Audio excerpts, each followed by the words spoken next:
Merci d'être présent à cette 30e cérémonie du palmarès des mobilités, notre 30e anniversaire.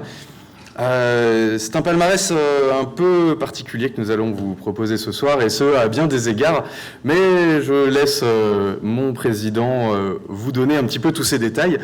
Et sans plus attendre, je vais vous proposer de recevoir Pierre-Yves Appert, adjoint à la coordinatrice de l'Agence de l'innovation pour les transports au ministère de la Transition écologique, pour ouvrir ce palmarès.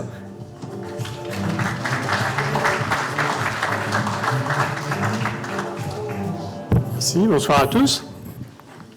Tout d'abord, je vous prie d'excuser Monsieur le ministre, Jean-Baptiste Djebari et notre directeur général Marc Papinetti qui n'ont pas pu se libérer pour l'événement, mais en tout cas en leur nom, je suis très honoré et très heureux d'ouvrir ce palmarès, a fortiori dans cette période difficile, nous le savons tous, que traverse le secteur depuis 2 ans. Alors j'ai moi-même participé à la gestion de cette crise et je peux témoigner de la résilience du secteur grâce à la mobilisation tant des autorités organisatrices que des opérateurs de transport public, des exploitants de transport. Et par ailleurs, le succès du 4e appel à projet de transport en commun en site propre et de pôles d'échange multimodaux. Le Premier ministre a annoncé les résultats il y a 2 mois, qui va permettre de soutenir 95 projets de transport en commun en site propre et 64 projets de pôles d'échange avec près d'1 milliard d'euros, témoigne également de cette mobilisation, puisqu'on a eu énormément de candidatures malgré la crise. Et en tout cas, cet événement, aujourd'hui, et plus encore les projets qui vont être primés tout à l'heure, confirment, à mon sens, cette résilience et la volonté des acteurs, c'est-à-dire de votre détermination, à améliorer encore les transports publics et à développer de nouveaux services de mobilité en innovant. Alors nous sommes particulièrement attachés à cette innovation, puisqu'effectivement, il y a 15 jours, le ministre des Transports, Jean-Baptiste Djebari, a inauguré donc cette agence de l'innovation pour les transports, dont j'ai l'honneur de faire partie, qui concrétise donc un partenariat en fait, entre notre direction générale et celle de l'aviation civile, pour mieux accompagner l'écosystème de la mobilité dans ces démarches d'innovation. Et c'est d'autant plus important que les transports publics sont appelés à jouer un rôle essentiel dans les décennies à venir, puisqu'ils constituent le maillon structurant d'une mobilité durable alternative à l'autosolisme. Et comme ça a été rappelé lors d'une de vos tables rondes, c'est absolument nécessaire pour atteindre les objectifs que se fixe la France en matière de lutte contre le changement climatique. Et sans être plus long, je voudrais juste, pour terminer, souhaiter un bon anniversaire à ce palmarès, qui fête sa 30e bougie, je crois, aujourd'hui. Et donc, félicitations à AVRT et à tous ceux qui ont fait vivre ce palmarès depuis 30 ans. Voilà. Merci à M. Appert. J'invite désormais Vincent Lelu, notre président, à venir ouvrir officiellement cette cérémonie.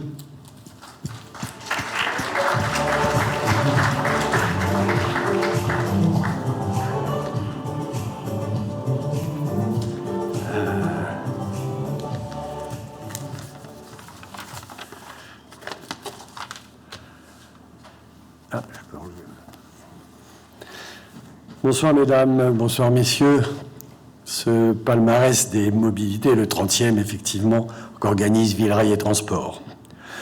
En 30 ans, pas moins de 100 entités urbaines, villes, agglomérations, métropoles, syndicats de communes se sont partagés plus de 350 prix thématiques et près d'une centaine de passes d'or, d'argent et de bronze, faisant de cette cérémonie un rendez-vous incontournable de toute une communauté.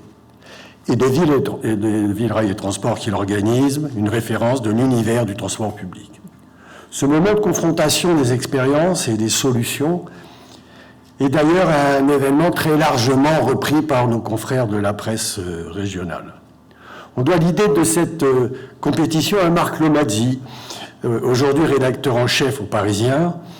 Elle a été portée pendant de nombreuses années par François Dumont, qu'une retraite bien méritée n'empêche pas d'être avec nous ce soir. Enfin, j'espère qu'il est là, parce que normalement, il devrait être là, mais je ne l'ai pas encore vu. Mais j'espère qu'il est là. De nombreux journalistes, dont l'expertise profite aujourd'hui à d'autres supports, y ont fait leur classe. Et vous devez savoir que cet événement mobilise autour de Marie-Hélène Point, Jean-André La Rochelle et Fred de Marquette, toutes les équipes du 29 rue de Clichy pendant plusieurs semaines. C'est dire l'importance pour nous de ces retrouvailles avec les représentants les plus distingués de notre communauté. Car la principale vertu de ce palmarès est qu'il raconte aussi bien qu'un livre ces 30 années d'invention des mobilités nouvelles. 30 années de création de lignes de métro, de trams, de bus à haut niveau de service, de gestation du concept des mobilités conçu comme un service, où l'électricité a transformé des jouets d'enfants comme la trottinette en véhicule pour parcourir la ville sans la blesser. Cette chronique des 30 durables, par opposition au tout automobile des 30 glorieuses, montre à quel point les pionniers des nouvelles mobilités, décideurs, élus, opérateurs, industriels, étaient en avance sur ce que le défi climatique suggère aujourd'hui aux gouvernants de la planète. Ils sont de plus en plus nombreux à se rallier à l'impérieuse nécessité d'accélérer ce volet de la transition énergétique. Mais il serait utile, vraiment utile, que tous comprennent qu'il s'agit d'une course contre la montre et qu'il faut investir beaucoup plus encore pour rattraper le temps perdu. En préparant cette 30e édition de notre palmarès, je me suis amusé à placer nos lauréats sur une carte de France. Cette carte, comme celles qui l'ont précédée, dit un certain nombre de choses. La première, la plus importante, est que la France des mobilités est bien celle de l'Hexagone. Aucune région n'en est absente. C'est encore une preuve que cette volonté d'inventer une nouvelle façon de gérer l'espace et le temps est partagée par tous. Bien sûr, il y a eu quelques retardataires, mais la France des mobilités actuelle n'a pas trahi le dessein historique de ces territoires. Le deuxième constat est que le défi des mobilités nouvelles a gagné de nouveaux espaces, qui sont ceux de la France d'outre-mer. L'urgence leur commande de se mettre à l'heure de cette révolution sociétale. Preuve de cette évolution, une communauté ultramarine fait partie des nominés à l'un de nos prix thématiques.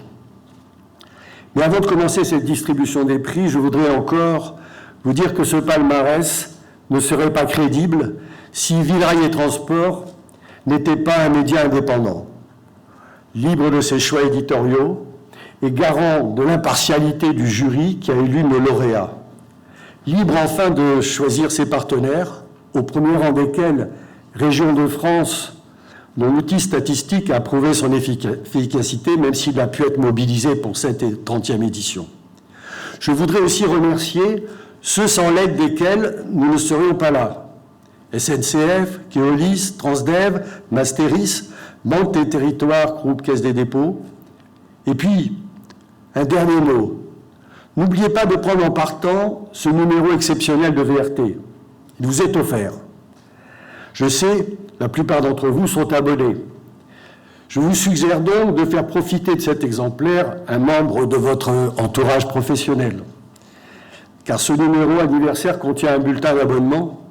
Vous le savez, nos abonnés sont les seuls vrais garants de notre indépendance. Merci. Merci Vincent. Et nous allons maintenant démarrer la cérémonie des Grands Prix du palmarès des mobilités. Nous allons commencer par un prix dont on a beaucoup entendu parler, y compris lors d'une conférence, le prix Mobilité Durable. C'est un prix qui récompense les meilleures réalisations au-delà de la communication et dans le sens du développement durable. Pour ce prix, nous avons 3 nominés. Le premier, Brest Métropole, le deuxième, Poitiers, et le troisième, Saint-Pierre de la Réunion. Et Vincent, je vous laisse à nouveau la parole pour à la fois nous révéler qui sera le lauréat de ce prix de la mobilité durable, et puis de faire un petit commentaire sur cette victoire. Écoutez, par rapport à ce que je viens de dire, je suis très content de dire que c'est Saint-Pierre de la Réunion qui a été choisi. Et je trouve que c'est une très bonne nouvelle. Et je crois qu'il faut la marquer d'une croix blanche parce que c'est vraiment c'est une bonne nouvelle. Et je vous laisse commenter, et surtout à nos amis de Saint-Pierre. Je crois qu'on attend. Eh bien, alors sans plus attendre, je vais appeler Anne-Marie Papy à nous rejoindre à nouveau sur scène pour recevoir ce prix.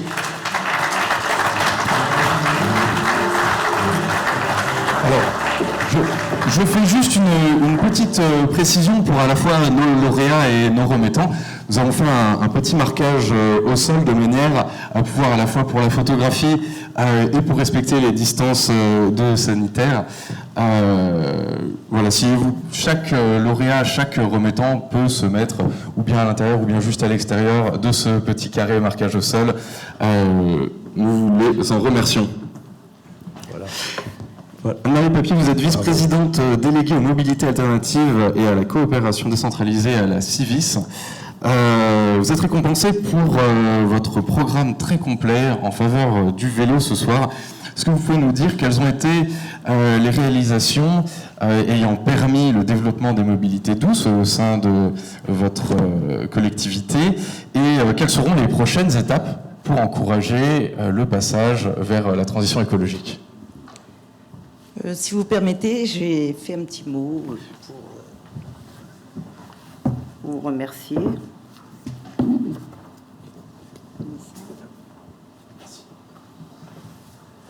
Nous voici honorés, mesdames, messieurs les membres du jury, mesdames, messieurs, chers collègues. C'est avec une grande fierté que je représente ce soir Monsieur Michel Fontaine, maire de Saint-Pierre et président de la Civis, notre communauté d'agglomération.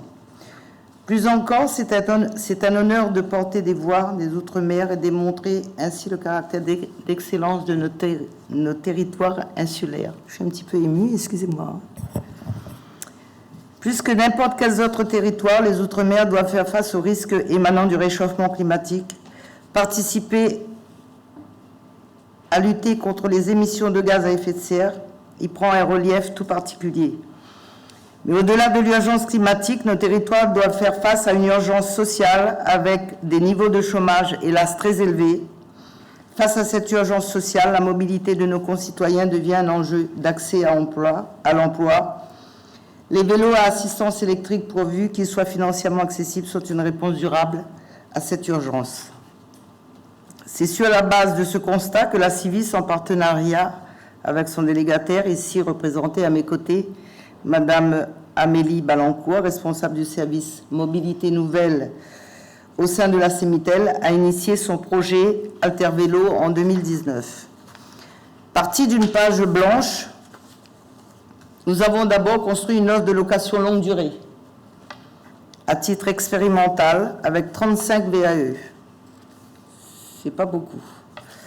La qualité des vélos et le tarif très attractif nous ont permis de rencontrer immédiatement un franc succès. En témoigne la liste d'attente que nous enregistrons, qui ne cesse de croître malgré notre politique d'investissement très volontariste. Ce sont ainsi plus de 1200 vélos, et la liste est encore longue en attente, déjà en circulation, et nous escomptons 1000 de plus dans les prochains mois. Cette flotte de vélos mise en circulation donne évidemment sens aux investissements réalisés par ailleurs pour faciliter et sécuriser la pratique de nos concitoyens. Nous avons ainsi réalisé des pistes cyclables sur le littoral, aménagé des voies réservées bus, cycles et mis en place des équipements de stationnement sécurisés des vélos. Dernier service en date, nous sommes également fiers d'avoir développé la première offre de VAE en libre service sur le territoire de La Réunion. Nous avons fait des émules, la ville de Saint-Denis vient de nous emboîter le pas. Tous ces projets ont été rendus possibles par l'abnégation des hommes et des femmes en charge de ce projet et l'agilité de notre délégataire qui a su développer une nouvelle expertise. C'est ainsi une équipe de 7 collaborateurs qui a été créée à la CEMITEL, autant d'emplois nouveaux. La technicité des vélos nous invite à renforcer leurs compétences et à développer un pôle d'excellence pour former des jeunes sur les métiers de la maintenance du vélo, dossier sur lequel nous travaillons avec nos partenaires institutionnels. J'espère que la Civis aura la possibilité de poursuivre cette politique volontariste, jusqu'à présent financée sur fonds propres. Il est certain qu'en ce sens, une meilleure possibilité de mobiliser des sources de financement, aussi bien pour l'investissement que pour le fonctionnement, sera le meilleur moteur de notre essor futur. En conclusion, bien sûr, je tiens tout particulièrement à remercier les membres du jury qui nous honorent de ce prix, mais plus encore les équipes qui ont su œuvrer sans relâche à cette belle réussite de mobilité durable qu'est Altervélo. Et pour l'élu que je suis, la vision du président de la Civis sur cette communauté d'agglomération, de mettre en place une politique forte en matière de mobilité alternative et en matière de l'offre de transport sur son territoire. Je vous remercie. Et merci à vous. Je vous invite à vous diriger avec votre prix sur le photocall pour une petite photo commémorative avec Vincent Lalue, notre président. Nous allons désormais passer à un prix qui récompense les meilleures initiatives en matière de liaison entre les modes. On en a longuement discuté lors des tables rondes. Il s'agit bien sûr du prix de l'intermodalité. Et pour ce prix, les nominés sont Aglopolis, la communauté d'agglomération de Blois, Creil Sud-Oise et Rouen. Et pour remettre ce prix, j'appelle Édouard Hainaut, directeur général France de Transdev, à me rejoindre sur scène.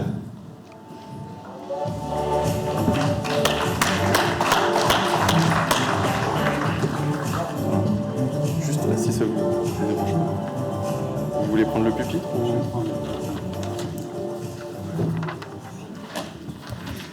Bonsoir. Bonsoir.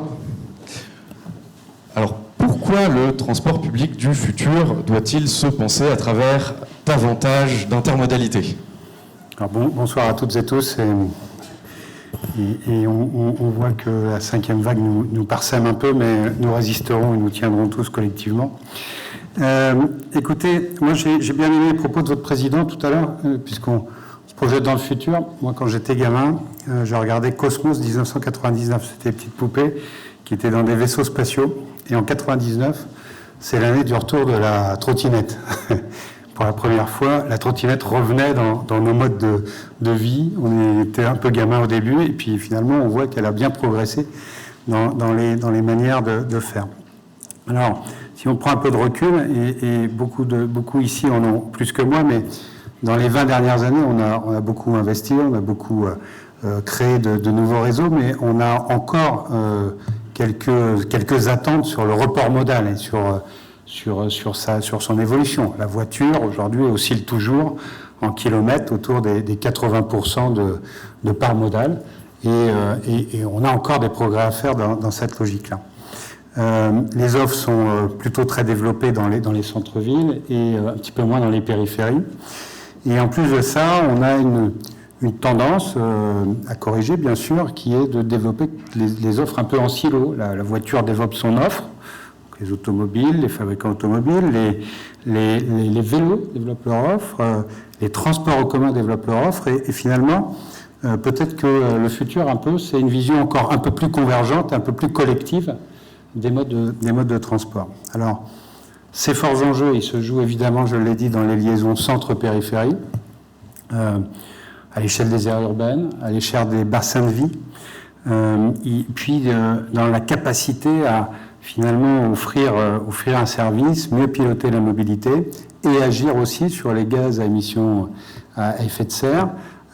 Très simplement, quand on travaille, si je prends par exemple l'exemple de la ville de Lyon, si on travaille sur la ville-centre, on travaille sur 2% des émissions de gaz à effet de serre. Si on travaille sur la périphérie, dans la logique de zone urbaine, on peut avoir un effet sur 50% des émissions de gaz à effet de serre. Donc on a un levier entre les centres et la périphérie. Donc il faut favoriser, j'allais dire, la proximité pour les déplacements du quotidien en intégrant la marche, bien sûr, le vélo et les micromobilités dans les chaînes de mobilité.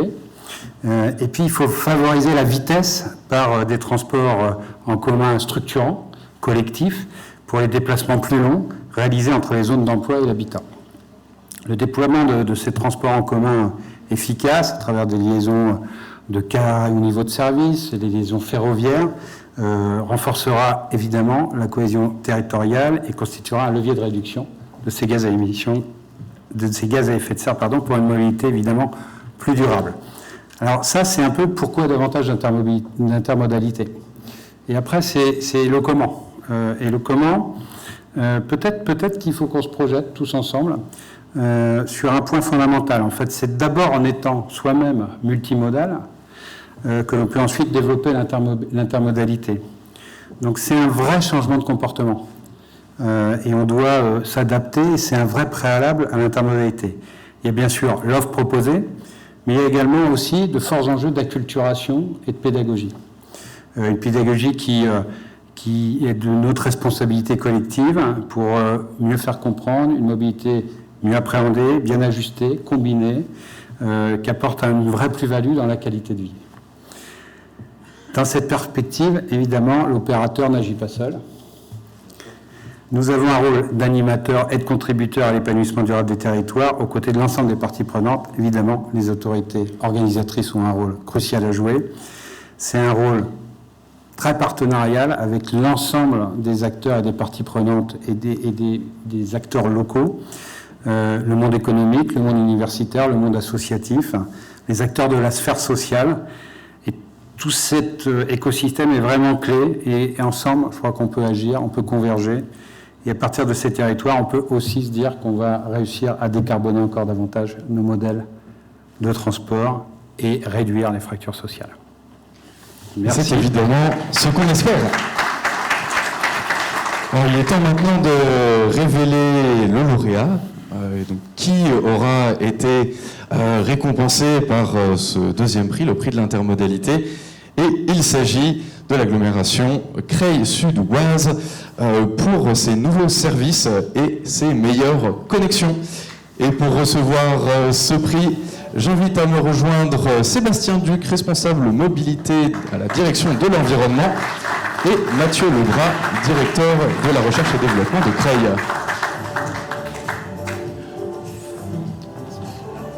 Je vais vous reprendre la place. Ah, vous souhaitez... Oui. Bonjour à tous. Donc je représente Monsieur Venn, qui est vice-président mobilité, qui n'a pas pu... Je vais retirer mon masque. Qui n'a pas pu venir. En tout cas, il tenait à remercier le jury Villarreal Transport pour son choix, qui est un bon choix. Et qui récompense, alors, au-delà de la restructuration et de l'ensemble des événements qui ont eu lieu en 2021, des années d'implication de nos élus, où on a su passer, je crois, du transport à la mobilité au sens large. L'augmentation de l'offre de mobilité, il y a une offre kilométrique qui a augmenté de plus de 20%. On a été desservir des nouveaux secteurs. On a une amplitude de fonctionnement qui s'est élargie, puisqu'on a une offre de transport maintenant de 4h du matin jusqu'à 1h du matin le lendemain. On a développé des nouveaux points d'arrêt. Et puis, on a aussi diversifié cette offre de mobilité, M. Hainaut le disait tout à l'heure, où effectivement, il ne s'agit plus maintenant de réfléchir mode par mode, mais d'avoir une vision d'ensemble. Et donc, on a développé aussi cette année la location de vélos longue durée, et puis un système innovant de transport à la demande avec réservation à moins de 20 minutes, qui fonctionne particulièrement bien et qui montre des chiffres très encourageants. Tout ça, c'est un investissement évidemment conséquent pour notre territoire. C'est plus d'1 million d'euros supplémentaires par an, dans un contexte budgétaire qui est évidemment contraint, que vous connaissez tous, et dans un contexte sanitaire que vous connaissez également. Alors, juste un petit point, l'agglomération de Creil, c'est 85 000 habitants. C'est au sud de la région Hauts-de-France, à la limite avec la région Île-de-France. Et donc, on a une utilisation très forte des transports collectifs pour tout un tas de raisons. On a une utilisation très forte du ferré, puisqu'on est à 25 minutes de Paris.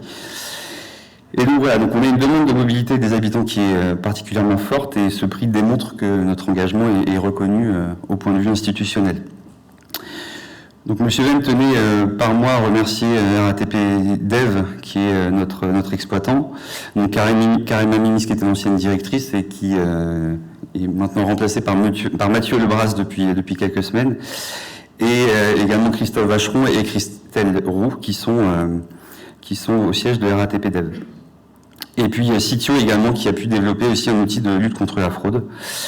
Et on tenait également à remercier deux autres partenaires, notamment l'association AU5V, qui s'occupe de la politique vélo sur notre territoire, qui est une association locale et à qui on a confié la gestion du service de location de vélo. C'était un choix très fort de nos élus. Et puis le sous-traitant aussi CFTM, qui assure notamment la partie transport à la demande. Et puis M. Venn tenait également à remercier le syndicat mixte des transports collectifs de l'Oise, qui nous accompagne tout le temps, à la fois dans le développement de nos projets, et sur toute la partie biétique et information voyageurs. Et on tenait également à remercier l'ensemble du service mobilité, avec qui nous tentons chaque jour de faire progresser la mobilité de qualité pour tous et tout le temps. Et enfin, cette récompense est une illustration supplémentaire du dynamisme de notre territoire, traduit par nos multiples projets. Alors, je vous rappelle que le TGV devrait arriver d'ici 2025, le TGV et des liaisons TER en direct vers Roissy. Et du coup, ça crée un certain nombre de projets structuraux sur notre territoire. On est en train de travailler sur la création d'un pôle d'échange multimodal, d'un port fluvial, d'un réseau cyclable intégré, etc. Et tout ça, ça contribue aussi à faire de notre agglomération une vraie terre d'avenir. Voilà, en tout cas, merci encore au jury. Merci à vous. Alors, je vous invite à donner le prix et à aller vers notre photocall pour une petite photo commémorative.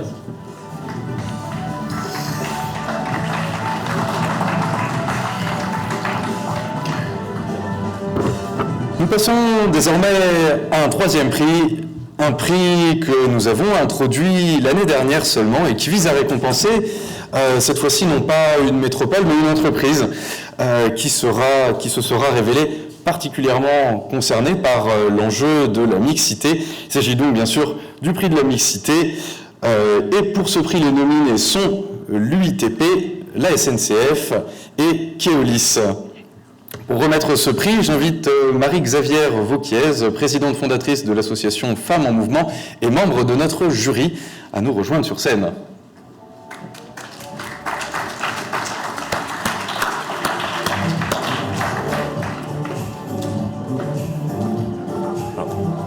Vous voulez le pupitre ou vous voulez à côté ? Au pupitre. Bonsoir Marie-Xavière. Bonsoir à toutes, bonsoir à tous. Vous êtes présidente de Femmes en Mouvement. Est-ce que vous pouvez nous décrire brièvement ce qu'est votre association et nous dire quelle est votre vision pour aller vers davantage de mixité en entreprise ? Bonsoir à toutes, bonsoir à tous. En fait, il y a 3 ans, j'avais été appelée par... Non, il y a 2 ans, on perd un peu le fil avec le Covid. Marie-Hélène Point m'avait proposé d'être présidente du jury de ce palmarès. Et à l'issue de la remise des prix, j'avais lancé comme une boutade qu'en fait, il manquait peut-être un petit prix de la mixité, parce que notamment, il y avait quelques tables rondes qui étaient un petit peu masculines, dans mon souvenir. Et en fait, malgré les épreuves, l'année dernière, on a créé ce prix, donc en collaboration. Et cette année, on a récidivé. Donc déjà, pour Femmes en Mouvement, c'est un très bel accomplissement. Alors, Femmes en Mouvement, qu'est-ce que c'est ? Femmes en Mouvement, c'est le réseau professionnel féminin de la mobilité que j'ai créé avec d'autres femmes il y a bientôt 6 ans. Pourquoi je l'ai créé ? Parce que pendant un temps consultante, donc moi je suis rentrée dans la mobilité par Keolis.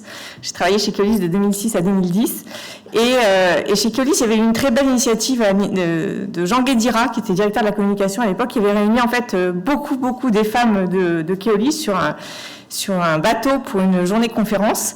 Et je crois que c'est peut-être ce jour-là que je me suis rendu compte que en fait c'est vrai qu'on n'était pas très nombreuses dans le métier. Bon, et puis voilà, de l'eau est passée sous les ponts. J'ai fait d'autres choses. Et puis un jour, en tant que consultante indépendante, j'en ai eu marre de ces conférences où je ne voyais que des messieurs à la tribune pour parler d'un sujet qui nous concernait aussi. Nous, la plus grosse part de la clientèle des transports publics. Et je me suis dit, si c'est comme ça, moi je vais faire une conférence où il n'y aura que des femmes. Et comme j'ai dit ça sur LinkedIn et que le numérique est un sacré moteur pour créer des communautés, il y a plusieurs femmes dans différents opérateurs qui m'ont joint, qui m'ont dit si tu y vas, on y va aussi. Et c'est comme ça qu'en fait on a recréé Femmes en Mouvement, parce qu'il y avait eu un Femmes en Mouvement dans les années 90 que beaucoup de gens ont oublié, sauf celles qui étaient à l'œuvre dans ce réseau. Et je dois leur tirer mon chapeau, parce qu'en fait dans les années 90, sans le numérique, animé un réseau où en fait il faut envoyer des courriers papier, téléphoner, envoyer des fax, etc. Ça paraît la préhistoire, mais elles avaient beaucoup de mérite. Donc voilà, donc en 2006, je perds le compte des années. En 2015, on a recréé Femmes en Mouvement. Et aujourd'hui, Femmes en Mouvement, c'est quoi ? C'est un réseau professionnel avec un manifeste qui est très clair et qui dit que en fait, il faut prendre en compte en fait la place des femmes dans les transports, à la fois quand elles se déplacent elles-mêmes, quand elles sont voyageuses, mais aussi quand elles travaillent dans nos entreprises. Pourquoi ?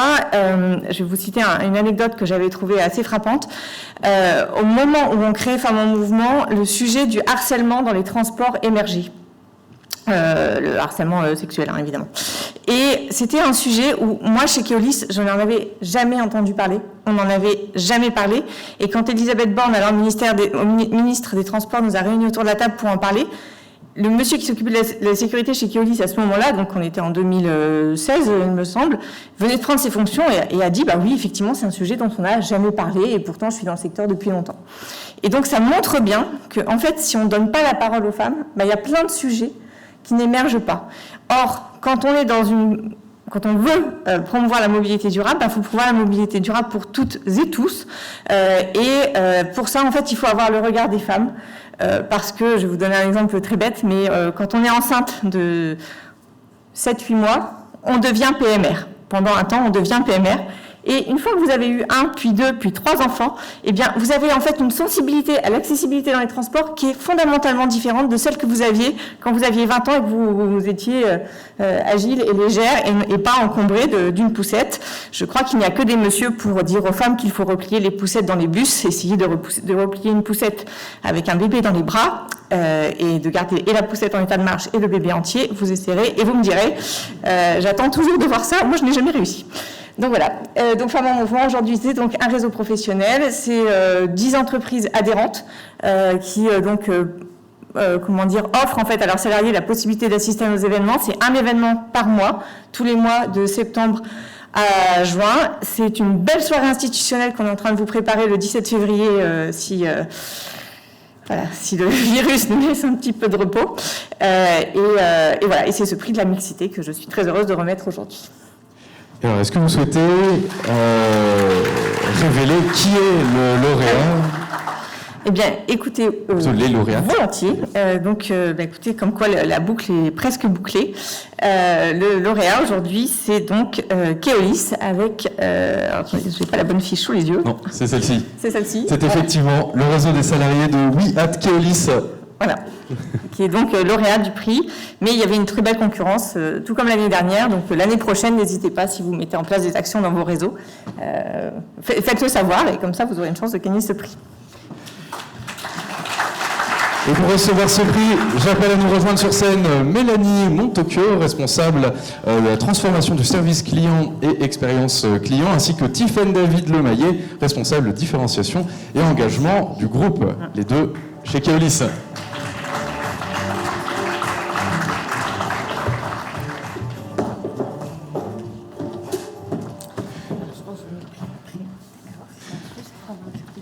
Bonsoir. Alors, bonsoir. Vous pouvez tout à fait prendre le pupitre. Je vais vous poser une première question. Donc, ce prix de la mixité, il vous revient cette année et on vous félicite. Pouvez-vous me dire quelques mots sur votre organisation ? Qu'est-ce que c'est We at Keolis ? Oui, alors déjà, je vais vous remercier. Merci Marie-Xavière pour cette présentation, pour cette introduction. We at Keolis, c'est le réseau de mixité de Keolis. On est un accélérateur de mixité et on se veut accélérateur de mixité, ça c'est important. Je reçois le prix aujourd'hui avec Mélanie, au nom des 350 membres de ces réseaux, pour vous remercier. On est représenté aujourd'hui dans 11 pays. Et on intervient sur des aspects qui sont à la fois de la sensibilisation, du networking, mais aussi une intervention en externe, puisqu'on se rapproche d'autres réseaux, toujours dans une volonté d'approfondir la mixité et de travailler sur la notion du sens. Ce qu'on a envie de retenir et ce qu'on a envie que vous reteniez sur la question de la mixité chez Keolis, c'est déjà l'ambition, c'est l'accélération, et c'est être un incubateur de bonnes pratiques pour avoir vraiment ce côté innovant qui fait que la mixité augmentera dans nos effectifs, on l'espère, d'ici 2025 à 2030. Et plus concrètement, vous mettez en place des formations. Est-ce que vous pouvez nous donner un exemple de ce que vous avez fait au sein de We at Keolis ? Alors effectivement, on met en place des événements, notamment des formations. Une précision, on a 25% d'hommes. Et depuis hier, on en a 26. C'est-à-dire qu'on a fait une campagne de parrainage et ça résonne complètement pour les hommes et les femmes engagés pour la mixité. C'est la première chose. La deuxième chose, sur des événements concrets, pour accélérer la mixité, eh ben déjà, c'est montrer des portraits inspirants de femmes qui sont dans des métiers un peu techniques. C'est montrer des bonnes pratiques, parce qu'on a des hommes et des femmes engagés au quotidien pour que les femmes se sentent bien dans les transports en commun, que les salariés femmes se sentent bien dans les transports en commun, et ça accélère aussi le bien vivre pour tous, parce que du coup ça résonne, ça permet des lieux d'aisance pour tous, dans les terminaux, dans les tournées. Ça, c'est une première chose. Dans les formations, on a des e-learning, et c'est vrai que le Covid a accéléré le digital. Et donc, on peut aller beaucoup plus vite pour inspirer. Donc, des e-learning. On a aussi appuyé sur une formation qui existait sur étagère, qu'on a voulu, j'allais dire, mettre en avant du panier, la formation stand-up. On parlait du harcèlement de rue. Et ça a résonné auprès de l'ensemble de nos membres. Et après, ça a été diffusé également pour nos salariés en contact du public, car il n'y a rien de pire que d'avoir l'effet témoin et de ne pas pouvoir agir. Donc maintenant, on a mis en mesure d'agir nos personnels. Donc des actions concrètes, et comme disait aussi Tiffany, on s'appuie sur des réseaux, puisque c'est une mode de fonctionnement organique, et je remercie aussi SNCF Mixité, sur lequel on s'adosse pour récupérer des bonnes pratiques, des conférences inspirantes sur différentes thématiques. Et merci à elle et à nos lauréates inspirées et inspirantes. Je vous envoie vers le photocall, toutes trois, de manière à prendre une photo commémorative. Merci.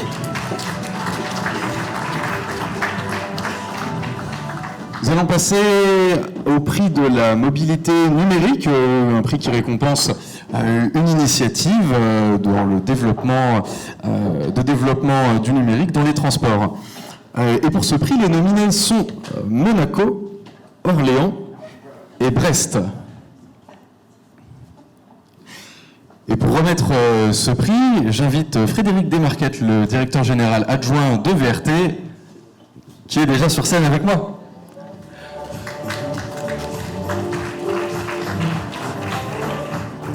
Alors, bonsoir Frédéric. Je vais vous demander de révéler d'ores et déjà qui est le lauréat de ce prix et puis de me commenter très brièvement cette initiative. Donc le lauréat est Extended Monaco pour la mise en place de leur application évolutive qui s'appelle Monapass, qui est assez géniale, déjà évolutive. Veut dire qu'elle va vivre longtemps, on l'espère. Donc malheureusement, M. Garibaldi ne peut pas être avec nous, mais il nous a envoyé un petit message que nous allons vous montrer tout de suite. Et on l'écoute en vidéo.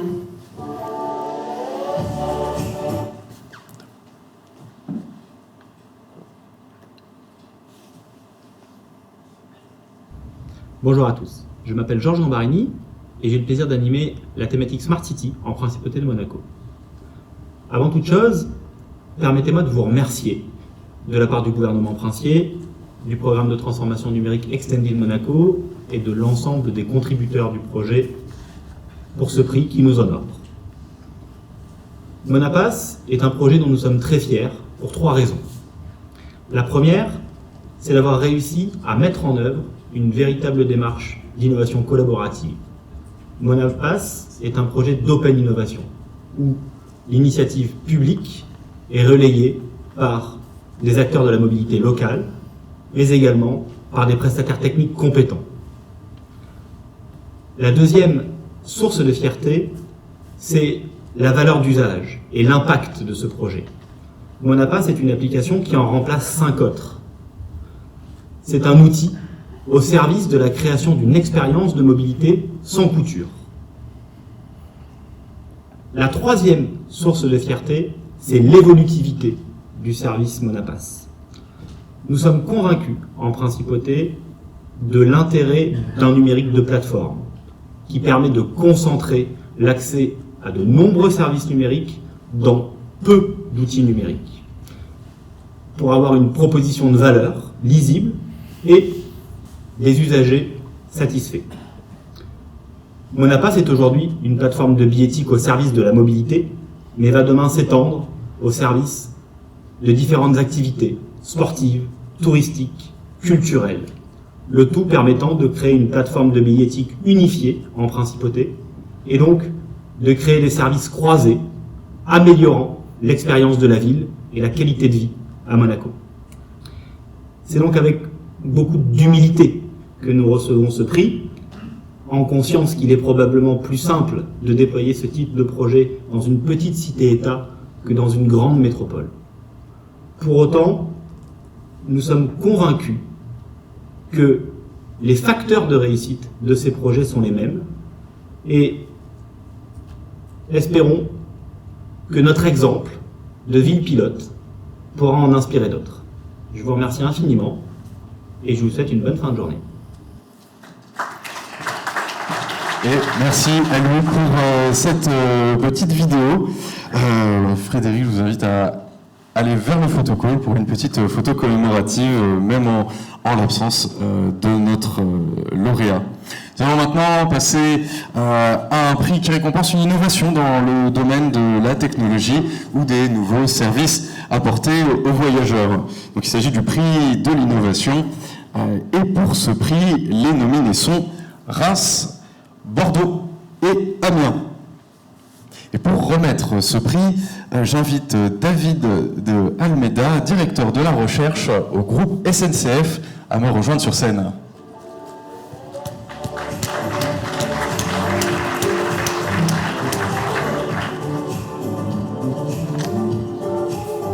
Bonsoir. Bonsoir.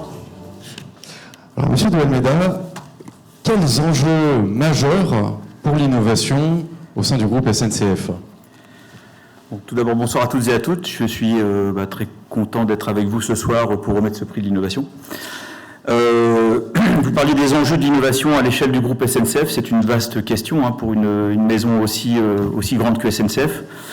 Je ne vais pas me lancer dans une vision exhaustive des choses. Je vais me contenter de discuter un petit peu autour de 4 enjeux qui me paraissent importants pour l'innovation SNCF, des enjeux de compétitivité, d'efficacité, des enjeux liés à la transition écologique, des enjeux liés au territoire et des enjeux liés à l'humain. Donc je vais en parler un petit peu. Premier point, j'aimerais revenir aussi, on peut rappeler un petit peu les enjeux d'innovation et les travaux d'innovation qui sont menés autour des mobilités durables, de la pierre qu'on peut apporter aussi à la transition écologique. Je pense que ça a été discuté cet après-midi dans une des tables rondes par un de mes collègues notamment et puis par d'autres intervenants. Bien sûr, on travaille autour de technologies pour réduire les émissions de CO2 du système ferroviaire, même si on est déjà très très bas à ce niveau. Je pense, si je ne me trompe pas, on doit être à moins de 1% d'émissions pour le ferroviaire dans les émissions CO2 du secteur transport en France.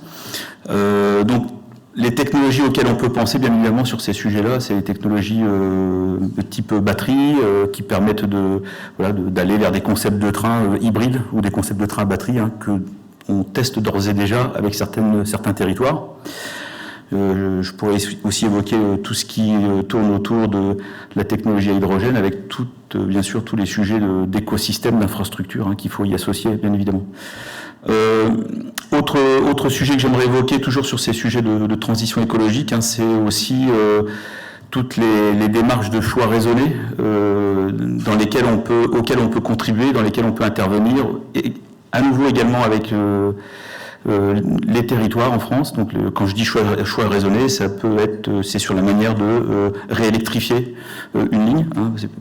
Il n'est pas toujours nécessaire de réélectrifier à l'identique. On peut aller vers des démarches qui sont un petit peu plus frugales.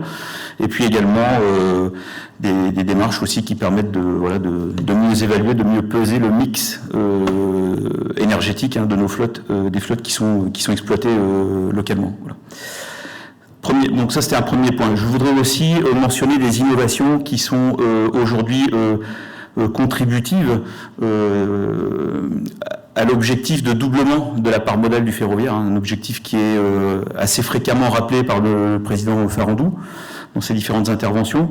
Et juste pour rappeler qu'aujourd'hui, le ferroviaire, c'est à peu près 10% de part modale en France, aux côtés d'autres modes de transport, à commencer par, comme il a été dit tout à l'heure, la prééminence de l'auto solide de la voiture. Donc sur ces sujets-là, beaucoup de choses à faire, bien sûr, autour de la digitalisation et de l'automatisation du système ferroviaire, notamment sur les couches industrielles de ce système. Je ne citerai pas aujourd'hui ici tout ce qu'on peut penser, tout ce qu'on peut pratiquer autour de l'innovation digitale à but commercial. Je parlerai plutôt des sujets liés aux couches industrielles. On a beaucoup d'enjeux technologiques pour améliorer nos capacités à prédire, à diagnostiquer et à analyser différents scénarios de décision qui peuvent se poser à nous en planification d'offres ou bien en gestion opérationnelle des opérations. Il s'agit notamment de pousser un cran plus loin des technologies qu'on connaît toutes et tous, des technologies qui tournent autour de l'apprentissage automatique, de l'intelligence artificielle par exemple, mais il faut aller les pousser dans des contextes qui sont plus difficiles pour ces technologies, des contextes où on a peu de données à disposition ou des données de mauvaise qualité, ou bien dans des contextes où on doit aussi travailler le sujet de preuve de sécurité et certification avec ces technologies. Voilà. Donc ça c'est un enjeu important. Autre enjeu, c'est bien sûr de développer des produits et des services adaptés au développement des mobilités locales dans nos territoires, que ça soit des services qui permettent de fluidifier l'accès à nos moyens de transport, d'en développer l'empreinte, ou bien que ça soit aussi de développer également des mobiles qui soient un petit peu plus adaptés, des produits qui soient un petit peu plus adaptés aux caractéristiques locales. Voilà. Et enfin, pour finir, je mentionnerai aussi des enjeux qui sont plus des enjeux recherche, liés à l'amélioration de l'attractivité et de l'expérience de nos voyageurs, notamment en s'appuyant sur tous les progrès qui ont été faits au travers des sciences cognitives. Ça me paraissait un point important que de finir par cet aspect humain. Merci. Merci à vous. Et le lauréat de ce prix de l'innovation est Amiens, qui propose un open payment en double plafonnement. Et pour recevoir ce prix, j'invite à me rejoindre Alain Geste, président d'Amiens Métropole, et Jean-Claude Renaud, vice-président en charge des mobilités à Amiens Métropole également. Bonjour, merci beaucoup, bravo, félicitations. Merci. Bonsoir messieurs. Vous êtes récompensé pour la mise en place de votre système de billettique en open payment. C'est une réalisation, est-ce qu'elle est due au Covid, cette réalisation, ou est-ce que c'était déjà quelque chose qui était en place ou dans les tuyaux en tout cas avant? Et surtout, quels en sont les résultats aujourd'hui? Ce n'est pas dû au Covid. Nous avons, dès 2016, commencé à réfléchir à la mise en place d'un bus à haut niveau de service sur l'agglomération d'Amiens. Et pour ce faire, nous avons évidemment pensé à concevoir un projet le plus moderne possible. Ça passait à travers, pour nous, la motorisation. Et donc, nous avons choisi d'être un peu les premiers à concevoir un réseau de bus à haut niveau de service avec des bus de 18 mètres intégralement électriques. C'était une gageure puisqu'il n'y en avait pas à l'époque et nous les avons mis en service en 2019. Comme lorsqu'on prend une initiative innovante, quelquefois on a quelques difficultés au départ, mais on a résolument voulu choisir la modernité. Et puis on s'est interrogé, bien sûr, sur tout ce qui pouvait faire en sorte de donner envie aux habitants de davantage prendre les transports en commun. Et parmi les choses que nous avons mis en place, il y a la tarification solidaire, enfin il y a tout un ensemble de choses, et il y a évidemment la volonté de faire un paiement facile. Et l'open payment, aujourd'hui, effectivement, est en place depuis maintenant un peu plus d'1 an. Ça se passe de manière très simple. Lorsque le client monte dans le bus, il va vers un valideur. Ce valideur, il peut y mettre la carte abonnement qu'il peut avoir, une carte spécifique, la carte Go. Il peut utiliser un ticket rechargeable. Et depuis quelque temps, il peut utiliser la carte bleue, tout simplement. Et ce dernier aspect a évidemment fait progresser l'utilisation de ce système pour les utilisateurs du bus. Nous en sommes aujourd'hui à 5% des validations à fin novembre qui sont par l'open payment, et tous les mois ça progresse. Alors tous les mois ça progresse avec, comment dirais-je, effectivement les 3 systèmes dont j'ai parlé qui sont à l'intérieur. Alors la spécificité, c'est pas tellement de pouvoir payer avec une carte, ça bien sûr c'est pas très original, mais en revanche c'est que la personne qui utilise le système est assurée en fin de journée par exemple de ne pas payer plus du prix journée qui est possible. Donc, qu'elle utilise toute la journée le bus dans tous les sens ou qu'elle fasse que quelques trajets, elle est sûre de ne pas dépasser ce tarif-là. Même chose en ce qui concerne le mois. L'abonnement mensuel, c'est la même chose. On est assuré d'avoir un prix maximum conforme à ce que l'on paierait si on avait choisi l'abonnement mensuel. Donc ça, c'est effectivement, voilà, exactement, c'est l'explication de le double plafonnement. Et ça, c'est un plus énorme, et je remercie d'ailleurs ceux qui nous ont permis de mettre ça en place. C'est un accord avec la société très spécialisée sur ces problèmes, la société Flowbird, qui a travaillé avec le groupe Keolis, qui est notre opérateur, un mien, qui a travaillé avec la Banque Postale et qui a travaillé avec... qui déjà, le 4e partenaire, c'est le groupe Carte Bleue, bien évidemment, puisque c'est le dernier à être intervenu dans ce système. Et je dois dire que c'est une petite explication, sans doute, réelle, du fait que nous ayons regagné une fréquentation importante de nos bus, en général plus vite que nos confrères dans d'autres agglomérations.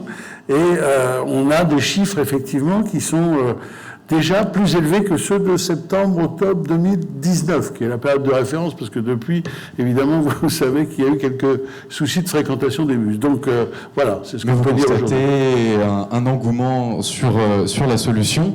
Très brièvement, Amiens, c'est une terre d'innovation. Est-ce que votre système de billettique en open payment, c'est une première brique en vue d'un MaaS, Mobility as a Service?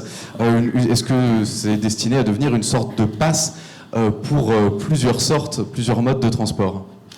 Alors d'abord, c'est normal que la ville de Jules Verne soit une ville d'innovation, mais par ailleurs, j'ai vu le système que Monaco a mis en place et qui vient de lui valoir un prix. À ce jour, nous n'avons pas encore vraiment travaillé sur ce sujet. C'est très intéressant. Mes collaborateurs et mon vice-président me disent qu'il y a quand même un petit problème de coût, d'ailleurs, qui a été légèrement évoqué par le représentant de Monaco tout à l'heure. Nous travaillons par contre sur autre chose. Nous sommes en train de travailler avec une start-up amiénoise qui s'appelle WeBrace, qui a décidé de mettre en place un système qui sera opérationnel en 2022 et qui va nous permettre à tout moment de savoir combien il y a de personnes dans chacun des bus sur toutes les lignes de l'agglomération. Alors ça, c'est très intéressant pour évaluer si le système qui est mis en place est cohérent et surtout aussi pour évaluer le nombre d'utilisateurs du bus le jour de gratuité que nous avons donné, puisque le samedi, le bus est gratuit et qu'aujourd'hui, nous ne sommes pas capables d'évaluer le nombre vraiment de personnes qui utilisent le bus le samedi parce que c'est gratuit. Donc ça va nous permettre de le faire à tout moment. Entendu, merci beaucoup, bravo pour cette réalisation. Je vous laisse aller tous trois au photocall qui se trouve juste là-bas pour une petite photo commémorative. Nous allons désormais passer à un autre prix, le prix de la modernisation, qui récompense, comme son nom l'indique, la modernisation d'un service décisif pour l'amélioration des transports publics. Et pour ce prix, les nominés sont un groupement tout d'abord de Tisséo, le Grand Besançon et Brest Métropole, puis Angers et enfin Clermont-Ferrand. Et pour remettre ce prix, j'appelle Marie-Hélène Point, rédactrice en chef de VRT, à revenir sur scène.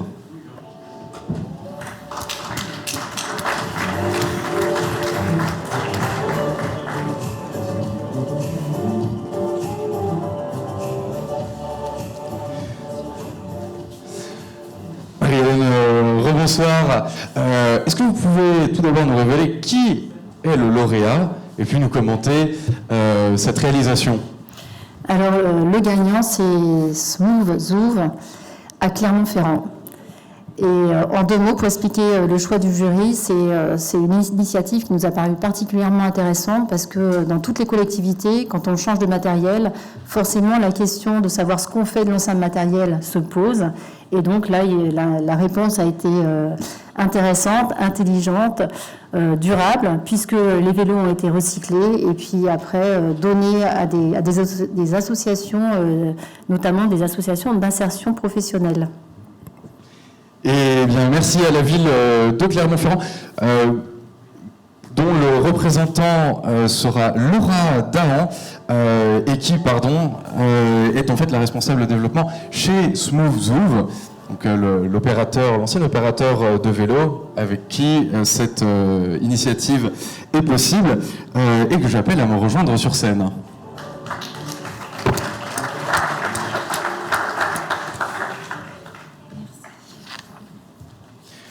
Laura, bonsoir. Bonsoir. Vous travaillez chez Smooth à l'occasion du changement de contrat par la métropole de Clermont-Ferrand avec son ancien opérateur. Vous, Smooth, avez décidé de donner une seconde vie à votre flotte de vélos, bien sûr avec la métropole. Est-ce que vous pouvez nous en dire un petit peu plus? Oui, bien sûr. Donc déjà, merci et bonsoir à tous. Je voulais juste, avant, saluer ma collaboratrice Caroline Van Rotergem, qui est notre directrice RSE, qui a mené ce projet, en fait, et qui n'a pas pu être là ce soir. Donc, pour remettre un petit peu les acteurs dans leur contexte, on a travaillé avec la SMTC, qui est le syndicat mixte des transports en commun de l'agglomération clermontoise. Et quant à nous, Smooth Zouv, je ne sais pas si vous nous connaissez tous, mais on est concepteurs et fournisseurs de solutions de mobilité durable un petit peu partout dans le monde. Donc on adresse les grandes métropoles comme Paris, en l'occurrence on fournit les Vélib, et des villes comme Clermont-Ferrand justement, ou des territoires un peu plus ruraux. Donc à la base, l'opération est partie d'un souhait commun de limiter nos impacts environnementaux et de s'inscrire dans une démarche d'économie circulaire. Notre contrat à Clermont-Ferrand prenait fin, donc c'était en 2020, et nous avions plus de 500 vélos en état d'usage à revaloriser, et donc nous avons mis en place une opération de seconde vie à laquelle on a ajouté un axe social. Donc on a confié une partie des vélos à des chantiers d'insertion en local avec une association qui s'appelle Job Aglo, et dans le Var avec une autre association qui s'appelle les Chantiers d'Auteuil, pour qu'ils soient en fait décommercialisés, donc afin de passer à un usage partagé, à un usage individuel. Donc on a enlevé par exemple les marques, on a enlevé toutes les logiciels embarqués qui permettaient d'avoir un usage partagé pour pouvoir les utiliser à titre individuel. Après, donc la majeure partie des vélos ont été remis à des personnes défavorisées en recherche d'emploi, donc qui ne possèdent pas de moyens de transport ou qui souhaitent passer de la voiture au vélo, parce que tout le monde le sait, en ce moment la voiture est plus onéreuse que jamais. Donc c'était un petit peu plus facile pour eux de disposer d'un vélo pour leur recherche d'emploi. Et ce don a été associé à des cours de savoir rouler, par exemple, parce que c'était des populations qui ne savaient pas forcément utiliser les voies publiques avec des vélos. Donc c'était assez complet. Et juste pour préciser, c'est une opération qu'on a montée avec la Fondation Noroto, que je voulais aussi citer ce soir. Donc au total, c'est plus de 500 vélos qui ont été revalorisés et qui ont permis le retour à l'emploi d'une centaine de personnes. Donc je serais ravie de pouvoir échanger avec vous ce soir, après, pendant le cocktail, si vous voulez, sur ce sujet. Et pour conclure, je voudrais aussi souligner le rôle crucial qu'a eu la ville de Clermont-Ferrand, donc qui a rendu possible cette opération. Et c'est un bel exemple qui prouve que nous avons besoin des collectivités pour mener la transition écologique et aussi pour réduire les fractures sociales, parce que c'est quand même deux sujets qui sont liés. Merci à vous. Merci. Alors, contrairement aux autres, je ne vous invite pas tout de suite à rejoindre le photocall puisque Marie-Hélène reste sur scène. D'accord. Mais vous pourrez aller faire une photo d'ici quelques minutes.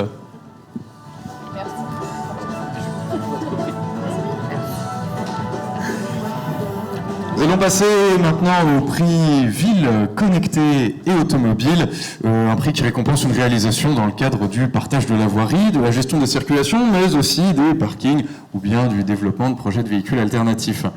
Et pour ce prix, les nominés sont les villes de Nantes, Rennes et Toulouse, Tiesséo.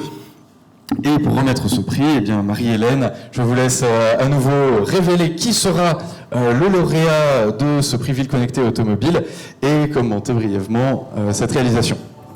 Alors le gagnant de ce prix, c'est Nantes pour un système de signalétique qui est incrusté dans la chaussée. Et là encore, le jury a trouvé que c'était une expérimentation très intéressante. C'est une expérimentation qui est faite aussi dans le cadre d'un laboratoire de recherche qui est mis en place par Transdev. Et donc, qui permet à la fois de visualiser les flux. Donc, j'ai oublié de vous dire que c'est une expérimentation qui a lieu dans un carrefour très accidentogène. Et donc, ça a été mis en place justement pour essayer de réduire les conflits de trafic sur ce carrefour.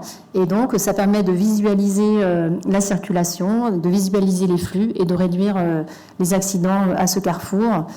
Et donc, voilà, c'est une technique qui pourrait sans doute être généralisée à terme. Merci Marie-Hélène. Et pour recevoir ce prix, j'appelle à nous rejoindre sur scène messieurs Olivier Le Grontec, directeur général de la Sémitane, et Olivier Delerue, chef de projet aménagement bus au Sémitane également.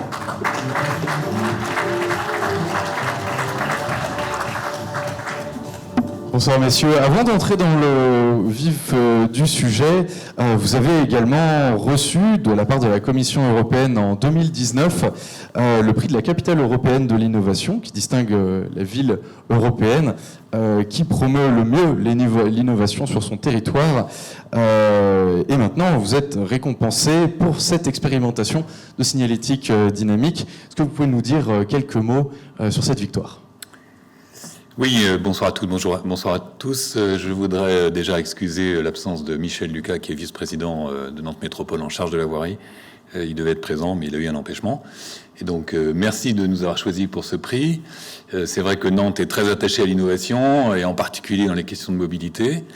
Et donc, voilà, ce système Flowell que vous avez très bien présenté, d'ailleurs, j'ai pas beaucoup de choses à rajouter, en fait, a été créé dans le cadre du laboratoire d'expérimentation des mobilités qui a été créé conjointement entre Nantes Métropole, Transdev et la Sémitane, laboratoire Lemon, et donc qui a pour vocation de nous doter d'une capacité à innover rapidement pour répondre aux enjeux environnementaux, pour favoriser les nouveaux comportements de mobilité, et puis aussi pour améliorer la sécurisation des transports. Et c'est bien cette idée qui a guidé notre expérimentation, puisque nous voulions explorer la question de la sécurisation de la voirie et améliorer le franchissement des bus dans un carrefour.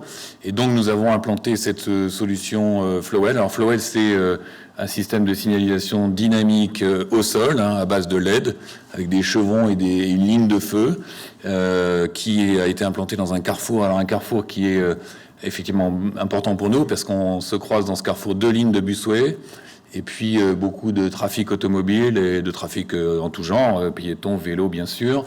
Et donc voilà, nous avions un triple objectif, qui était d'améliorer la sécurité des usagers de ce carrefour, quel qu'il soit, de faciliter le franchissement des bus.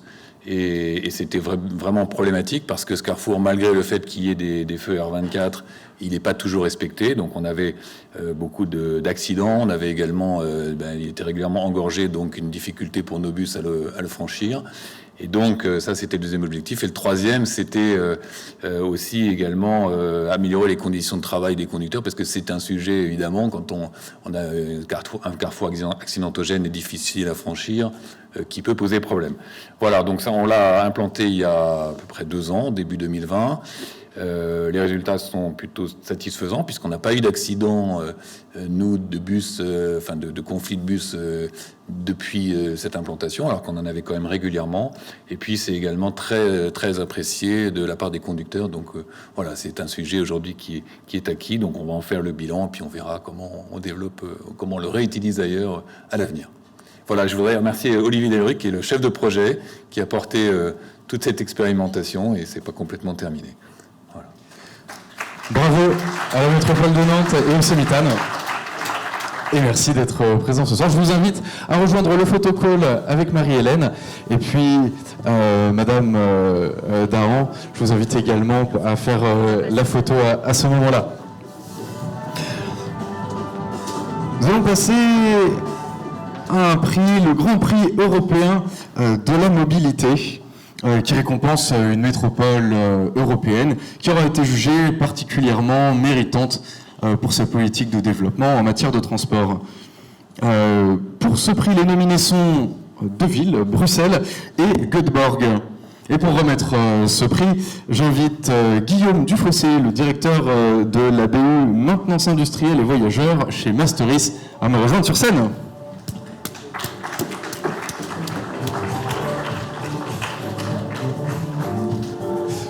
Bonsoir. Alors, Masteris, on vous connaît surtout sur du matériel lourd et puis notamment sur de l'interurbain. Mais vous avez également une activité urbaine. Est-ce que vous pouvez nous en dire deux mots ? Alors Masteris, tout d'abord, c'est une filiale à 100% de SNCF Voyageurs. Effectivement, on commercialise l'ensemble des prestations de maintenance que SNCF Voyageurs sait faire sur ses matériels roulants à des clients qui ont des matériels similaires. Or, il existe effectivement beaucoup de points communs entre le matériel ferroviaire lourd classique et le matériel ferroviaire léger urbain, et donc on propose à des clients exploitants ou métropoles dans le patrimonial eh bien, des expertises, des travaux en utilisant bien tout le savoir-faire du monde SNCF dans le matériel roulant. Très bien. Eh bien, écoutez, je vous propose de révéler dès maintenant qui est le lauréat. Alors c'est la ville de Göteborg, effectivement, pour son dynamisme en termes de mobilité durable, navette autonome, abonnement unique, avec un vrai succès dans l'abandon ou la diminution de la part de la voiture individuelle dans les transports urbains. Exactement. Et malheureusement, le lauréat nous a annoncé ce matin qu'il était malade, peut-être le Covid, donc on lui souhaite un prompt rétablissement et on lui enverra son prix. Exactement, et puisqu'elle n'est pas là, mais je crois que vous avez également à Masteris une filiale, ou en tout cas une activité à l'international. Alors effectivement, on accompagne le groupe SNCF ou ses filiales dans les projets de développement international.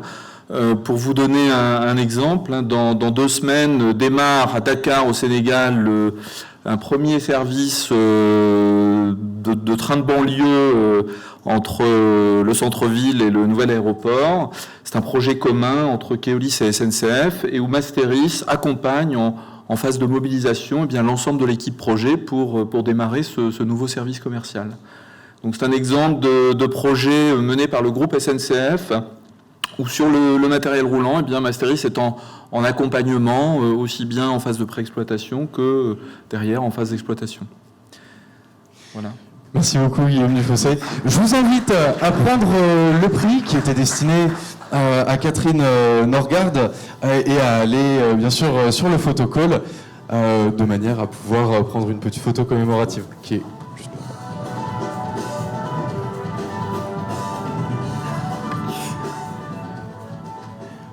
Alors, juste un mot sur Göteborg, puisque Madame Norgard n'a pas pu se joindre à nous. Je vous cite juste une phrase du discours qu'elle avait préparé et qu'elle m'avait envoyé. Notre ambition est de devenir climatiquement neutre à l'horizon 2030, et c'est l'objectif global de la ville de Göteborg, que notre empreinte climatique soit proche de 0 le plus rapidement possible. C'est ce qu'on souhaite évidemment pour l'ensemble des métropoles européennes. Et nous allons maintenant passer à un prix un petit peu spécial cette année, le Grand Prix du jury. Et pour le remettre, j'invite Magali Dujancourt à venir me rejoindre sur scène, la directrice Nouvelles Technologies, Communication et Événements de Agir, et également membre de notre jury.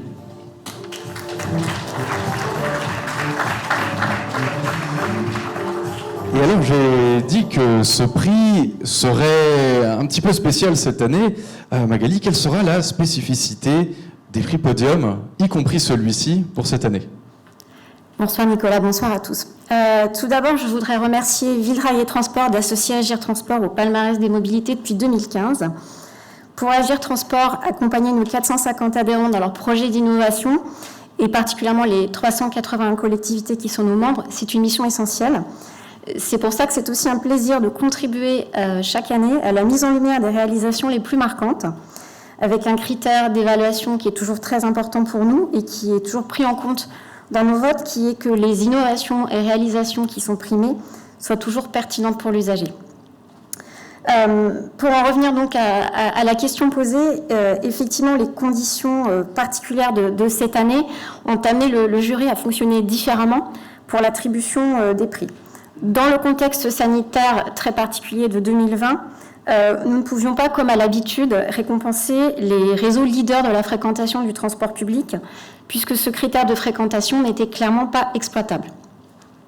En revanche, le jury, à l'unanimité et en accord avec Villerail et Transport, a souhaité profiter de cette occasion pour mettre sous les projecteurs des réseaux qui, habituellement, ne figurent pas au palmarès, mais qui se distinguent sur d'autres critères que la fréquentation, notamment sur des critères d'imagination, d'innovation et d'ambition. Donc merci à l'équipe de Villerail et Transport de nous avoir permis de récompenser des réseaux différents, et notamment des petits réseaux et donc de petites agglomérations. C'est pourquoi le prix du jury est décerné après un coup de cœur collectif du jury à une agglomération de 75 000 habitants qui a investi le terrain de la multimodalité. Et il s'agit de Guingamp-Paimpol, qui parie effectivement sur l'intermodalité. Et pour recevoir ce prix, j'appelle Guy Conan, le conseiller délégué aux mobilités de l'agglomération, à nous rejoindre sur scène.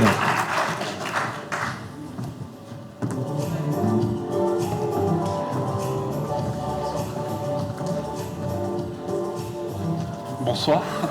Guy Conan, bonsoir. Vous représentez une toute jeune agglomération, puisqu'elle a été créée en 2017, à travers cette nouvelle organisation, en passant bien sûr par une délégation de services publics. Vous vous êtes attelé à un nouveau défi, le maillage de votre territoire, et ce, à travers différents modes de transport. Est-ce que vous pouvez nous résumer ce challenge ? Bien, bonsoir à toutes et bonsoir à tous. Donc effectivement, donc moi Guy Conan. Donc moi je suis le maire d'une commune donc de 1300 habitants. Et c'est vrai que comme vous l'avez dit, donc on est une jeune agglomération puisque donc avant c'est la fusion de 7 EPCI qui étaient de taille de 6 000 habitants à 20 000 habitants. Et c'est vrai que le fait de passer agglomération donc nous a permis, il y a eu une vraie volonté politique de mettre en place donc tous les politiques mobilité. Je vous cache pas qu'on est parti dans les petites EPCI, vous aviez du transport à la demande qui était fait pratiquement que par des taxis. Et quand je vois qu'aujourd'hui, je dirais où nous sommes arrivés, je crois qu'en 5 ans, il y a eu beaucoup de choses de faites. Tout simplement, concrètement, ce qui a été fait, c'est qu'on a récupéré des compétences, puisque vous saviez que le transport scolaire était géré, en ce qui nous concerne, par le département, puis par la région, parce qu'au moment où ça a été mis en place dans le cadre de la loi L'Homme, on n'était pas en capacité de l'exercer. On a pris la compétence et en même temps aussi, on a voulu, et je crois que vous l'avez bien dit, donc c'est quoi le territoire de Guingamp-Paimpol ? C'est 57 communes, 75 000 habitants, 2 villes moyennes, puisque Guingamp et Paimpol aux alentours de 8 000 habitants, des communes, de petites communes, puisqu'on a une commune qui fait 68 habitants. Et donc il était important pour nous de proposer la même offre de services pour l'ensemble du territoire. Donc ça a été le challenge. Ce qu'on a fait, c'est que donc ce qui a été le travail le plus important, c'était de récupérer, je dirais, la compétence en fait du réseau transport scolaire. Ça, c'est une chose. De travailler aussi, c'est comment se substituer à ce transport à la demande. Donc, il a été créé un dispositif donc de plateforme de réservation. Donc, tout simplement, donc on réserve la veille et on prend la personne à son domicile et on s'engage à l'amener sur des points de centralité sur chacun des territoires concernés. Donc, dans les territoires ruraux comme les nôtres, c'est essentiel pour des personnes, notamment qui n'ont ni le permis, ni de voiture. Et je crois qu'aussi, l'ambition qu'on a, je crois que je l'ai vu un peu à travers tous les témoignages aussi, c'est de proposer dans nos territoires ruraux aussi, même si la voiture, pour l'instant, est indispensable, de pourquoi pas se substituer souvent à la deuxième ou troisième voiture que j'avais dans les foyers. Donc, je crois que c'est vrai que nous, ce que je disais, donc Jean-Guillaume Lagoutte, donc le directeur donc de TGPA, donc filiale de Transdev, qui nous a accompagnés depuis 2 ans, je dirais, on a cette ambition. Et je crois que ce que vous avez dit, nous sommes partis de pratiquement rien, peut-être sur les innovations, ce qui a pu être proposé aussi. On a récupéré notre compétence transport scolaire. On a mis un dispositif de valideur qui permet aussi, vous savez, l'inquiétude qu'ont quelquefois les parents de collégiens, de savoir est-ce que mon fils ou ma fille a bien pris le véhicule. Donc l'agglomération a investi dans des valideurs, que ce soit pour les véhicules de Transdev comme pour les sous-traitants. Donc on avait cette volonté donc, de le faire. Et donc on essaie d'optimiser, parce que je crois que le maître mot qu'on a chez nous, on est une petite collectivité, on a une activité économique, certes, mais c'est vrai qu'elle n'est pas, je dirais, pléthorique, ce qui veut dire qu'il fallait, nous, dans le cadre du versement mobilité, être capable, je dirais, de proposer avec l'existant, tout en étant dans l'innovation. Je crois que c'était ça un petit peu la force, c'est ce qu'on a voulu faire. On a proposé, je crois que j'ai vu beaucoup de vélos électriques, j'ai reconnu, je crois que c'est sur Saint-Pierre, voilà, je crois qu'on a la même marque de véhicules, je sais pas si, donc voilà, on les a reconnus, donc on l'a mis en place, nous on était sur 150 véhicules, et juste une petite anecdote, si je le permets, quand on a proposé, quand j'ai proposé à mon conseil d'agglomération de 87 élus qu'on allait investir dans des vélos électriques, location longue durée, comme vous l'avez fait aussi, je peux dire beaucoup de mes collègues élus sont restés dubitatifs. Il faut quand même savoir que 3 ans après, non seulement tous les vélos sont pratiquement utilisés, malgré qu'il y a un temps d'entretien quand les vélos sont ramenés. Et donc l'agglomération va de nouveau investir 35 vélos. On a même l'ambition d'arriver pratiquement sur 300 vélos d'ici 2 ans. C'est l'engagement qu'a pris mon président, que je tiens par la même occasion à excuser, donc Vincent Lemou, donc président donc, de notre jeune agglomération. Donc il y a une vraie politique. Là aussi, ce qu'on a fait, c'est qu'on a proposé de l'autopartage au niveau des voitures. Donc nous avons des voitures électriques qu'on a volontairement mis dans les territoires ruraux pour être capable, comme vous l'avez dit, donc d'avoir ce maillage, d'être capable de proposer une offre de service. Parce qu'en termes de réseau urbain, nous l'avons que sur les 2 villes, que sont Guingamp, donc on a un réseau Axéo. Je vois qu'on retrouve beaucoup de SIC. Tout à l'heure, j'ai vu Axo, je crois que c'était sur Creil. Donc voilà, nous, on est Axéo. Donc voilà, donc je crois qu'on a une vraie volonté aussi d'optimiser. Comme vous l'avez dit, c'est du maillage. L'intermodalité, je crois que, voilà, moi je ne connaissais rien, je dirais objectivement, sur tout ce qui était transport, mobilité en 2017. Le président m'a fait confiance et que c'est un grand plaisir d'être avec vous aujourd'hui parce que je découvre un petit peu que on a tous des préoccupations, peu importe la taille de la ville, et je trouvais très, très intéressant. Et donc encore, au nom de l'agglo de chez nous, de Guingamp-Paimpol, vous remercier pour ce prix. Je crois qu'il nous encourage. Et je voudrais, parce que là aussi, on a parlé tout à l'heure, je dirais, d'une personne qui nous a, je dirais, bien accompagnés, que je voudrais remercier aussi. C'est Madame Marilyn Besson, qui est consultante. Peut-être que certains connaissent. Je crois qu'elle nous a accompagnés. On est parti, certes de rien, mais petit à petit, je pense qu'on s'est adapté, et puis on est arrivé, je pense, je dirais, à un réseau que l'on doit aujourd'hui, on en parlait tout à l'heure avec notre directeur, consolider pour qu'il soit le plus efficient possible, parce qu'un réseau n'a d'intérêt que quand on a des croissances. Le Covid est certes passé par là, mais je crois que nous, on est optimistes, et merci, parce que c'est un vrai encouragement pour notre petite agglomération. Merci à vous. Je vous laisse aller vers le protocole et recevoir votre prix.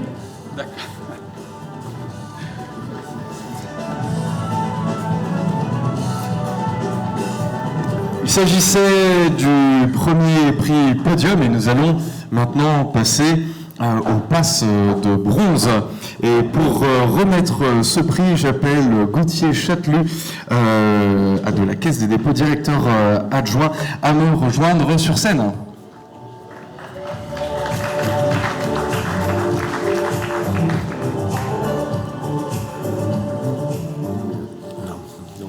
Bonjour ou rebonjour pour ceux qui étaient là à l'atelier d'experts que j'animais tout à l'heure. Bonjour. Alors, La Caisse des dépôts accompagne les collectivités de multiples manières, et les métropoles en particulier, dans leur politique de développement en matière de transport. Est-ce que vous pouvez nous dire comment ? Nous, la Caisse des dépôts, on est le financeur des territoires. Donc, notre première cible, c'est bien d'accompagner le développement durable des territoires et des collectivités. Donc, on va et dans les termes de transport et mobilité, tout à l'heure, je vous ai présenté un peu toutes nos solutions pour verdir la mobilité. Mais évidemment, on commence par d'abord apporter des financements aux collectivités pour déployer ce qui est le cœur, je dirais, d'une mobilité durable, c'est-à-dire les transports collectifs, et avec une vision de plus en plus inclusive de différents modes autour des lignes classiques de transport collectif, des nouveaux services de mobilité, de l'autopartage, du covoiturage, comme on l'a vu tout à l'heure aussi, éventuellement du vélo libre-service.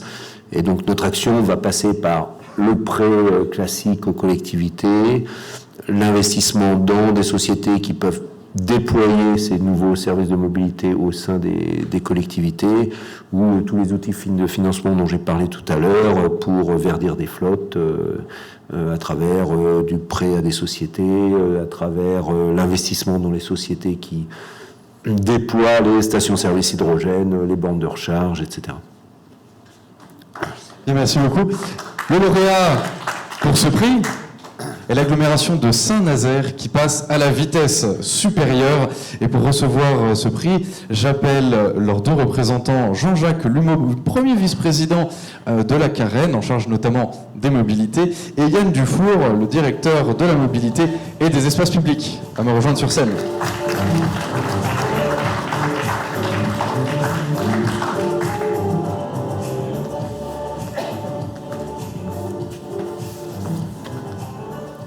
Bonsoir à tous, merci pour votre accueil. Mais c'est nous qui vous remercions, merci d'être venus. Je dis Saint-Nazaire passe à la vitesse supérieure, mais c'est même davantage. Vous vous appuyez sur un succès ayant dépassé les prévisions même les plus optimistes sur votre nouvelle ligne de BHNS et sa fréquentation. Sur un PDU dont l'ambition est de réduire la part modale de l'automobile sur votre territoire de 71 à 63%. Est-ce que vous pouvez nous en dire un petit peu plus ? Je me permets de retirer le max. Pardon. Alors déjà, pour ceux qui ne connaissent pas Saint-Nazaire, c'est une ville de bord de mer, située près d'une autre commune qui est peut-être plus connue des Parisiens, qui est la Baule. Ville de la construction, et quand on parle de mobilité, ça veut dire beaucoup, parce que, évidemment, les villes de la construction, c'est des villes qui, par leur urbanisme, ont été très tournées vers l'automobile, à la fois en facilité de circulation et en offre de stationnement. Donc on a vécu un bon nombre d'années avec cette histoire-là, et puis en 84 a été créé le premier réseau de transport, mais un réseau de transport qui était essentiellement dédié à ce qu'on appelle les usagers captifs. En 2008, nouveau municipal, et puis une ambition est née, c'était de faire du transport public une vraie dimension à l'échelle de l'agglo au niveau de la mobilité. Et c'est ce qu'on a fait en 4 ans et demi. On est parti d'une feuille blanche et on a créé une première ligne BHNS que l'on appelle Hélice, référence évidemment au paquebot que l'on construit sur le territoire de Saint-Nazaire.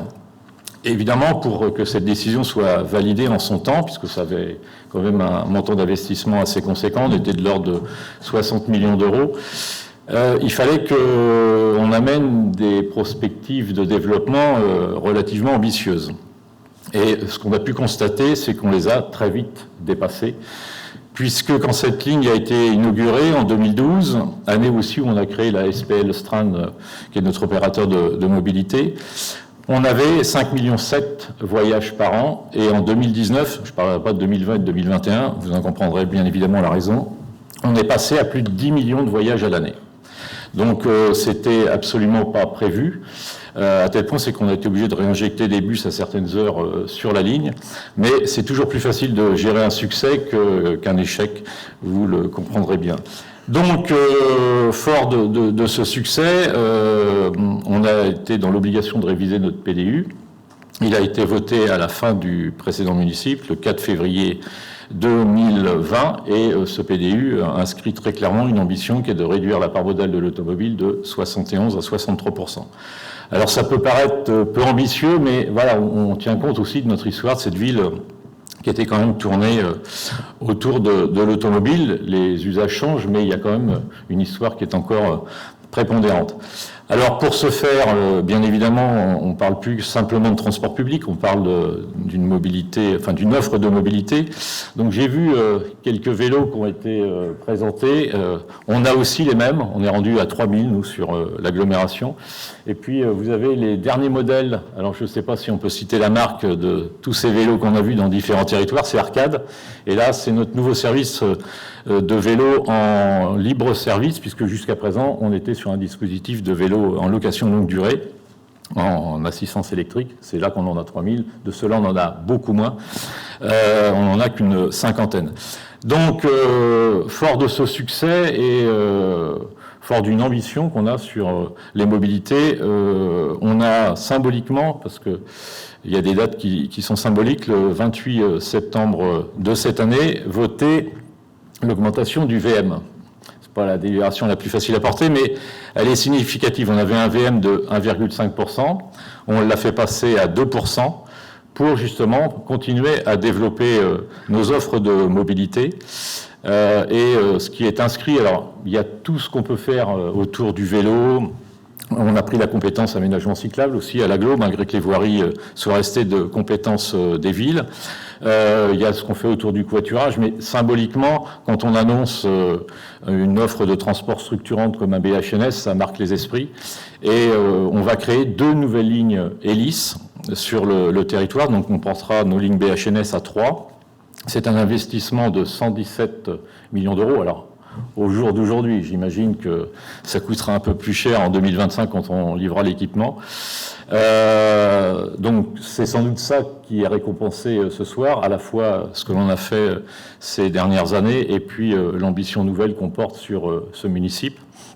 Alors, je voudrais quand même vous faire partager une inquiétude, parce que évidemment, ces nouvelles lignes hélices, elles arriveront en 2025 et la flotte de ces lignes devra assumer la réglementation sur la transition énergétique. Je suis complètement convaincu qu'il faut décarboner nos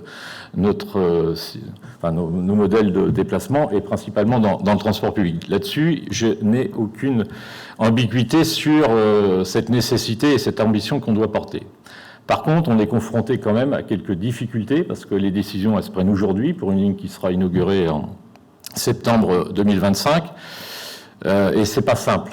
Entre l'hydrogène, que certains considèrent comme l'énergie d'avenir, le bus à batterie avec les problèmes d'autonomie, et surtout les surcoûts qu'entraînent ces nouvelles technologies. Et je redis, pour ne pas être mal compris, elles sont indispensables. Mais il ne faudrait pas que cette transition écologique nécessaire, par les surcoûts qu'elle impose aux opérateurs de mobilité, se fasse au détriment de l'offre, parce que j'ai une conviction, et je pense qu'elle est partagée dans cette salle, c'est le développement de l'offre qui fait qu'un automobiliste passe de l'auto au bus. Voilà. Donc, je voudrais quand même pas finir sur une note trop négative. Juste, c'est qu'au-delà des moyens, même dans une ville tournée sur le tout automobile, quand on a une belle ambition, qu'on sait la faire partager surtout aux concitoyens et aux futurs utilisateurs, on peut avoir de belles réussites. Merci de votre attention. Et c'est la raison pour laquelle vous êtes récompensés ce soir. Je vous laisse prendre votre prix. Merci. Et allez tous les trois. Je vais profiter d'avoir le micro parce que je suis accompagné du directeur de la mobilité, parce que les élus ont toujours des bonnes idées. Après, il y a des gens qui les mettent en application. Et encore ce soir, j'ai entendu de belles propositions par les lauréats précédents. Et je vais revenir avec une liste de courses, mais c'est eux qui assument derrière. Merci de votre attention. Nous allons maintenant passer au second prix du podium, deuxième prix, pardon, le palmarès, le pass d'argent, de notre palmarès. Et pour remettre ce prix, j'invite Frédéric Bavrez, directeur exécutif France de Keolis et PDG d'EFIA, à me rejoindre sur scène.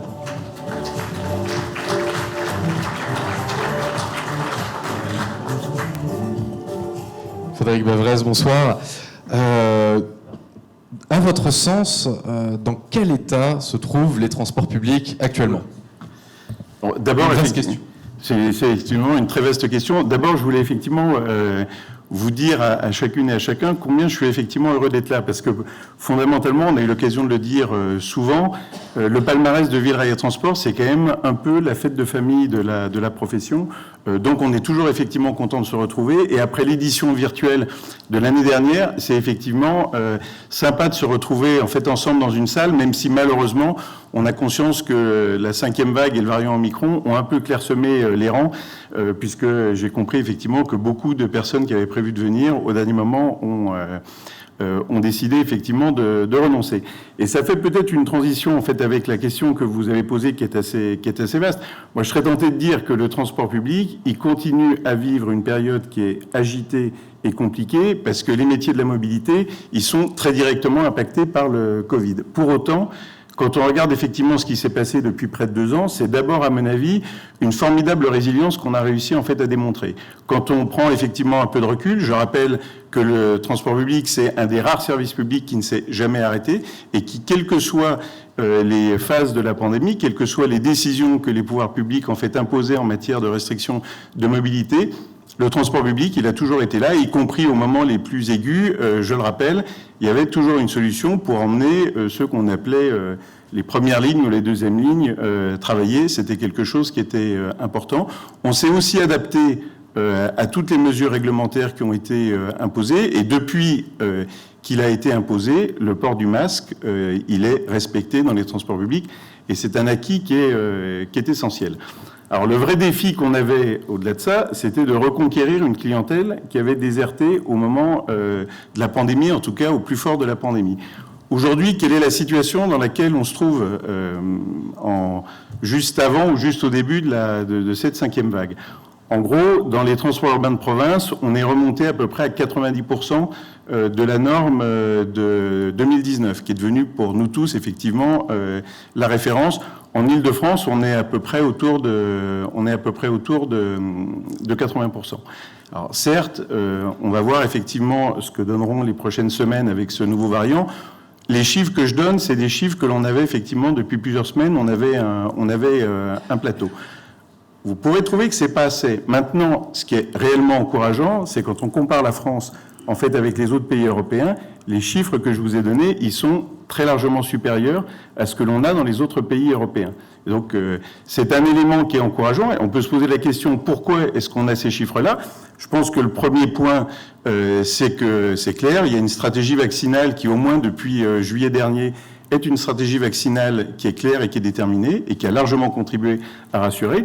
Mais je pense que de l'autre côté, autorités organisatrices et opérateurs ont réussi d'une part à rassurer les usagers sur le plan sanitaire et puis ils ont réussi à mettre en valeur les atouts fondamentaux du transport public qui, je le rappelle, est bon pour la planète, est bon pour la pollution locale, est bon pour la congestion automobile, est bon pour le pouvoir d'achat. Donc on a réussi à mettre en valeur ces atouts. Si je devais le résumer dans une solution, vous prenez les transports publics, c'est bon pour la planète et c'est bon pour votre portefeuille. Et ça, je pense que c'est effectivement ça a joué.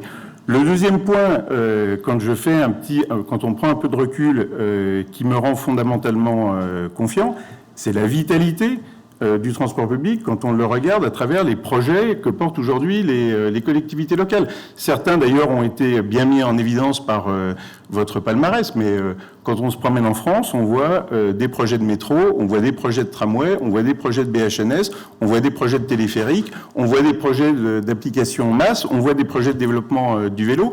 Donc on voit bien effectivement que du côté des collectivités locales, il y a toujours une volonté, une foi dans le transport public pour ses avantages en matière de cohésion territoriale, en matière d'inclusion sociale, en matière d'attractivité des territoires. Et ça, je pense que c'est effectivement quelque chose qui est essentiel. Donc tout ceci me rend optimiste. Pour autant, je suis conscient que le business model du transport public, il reste fragile, et la mission Duron l'a bien montré.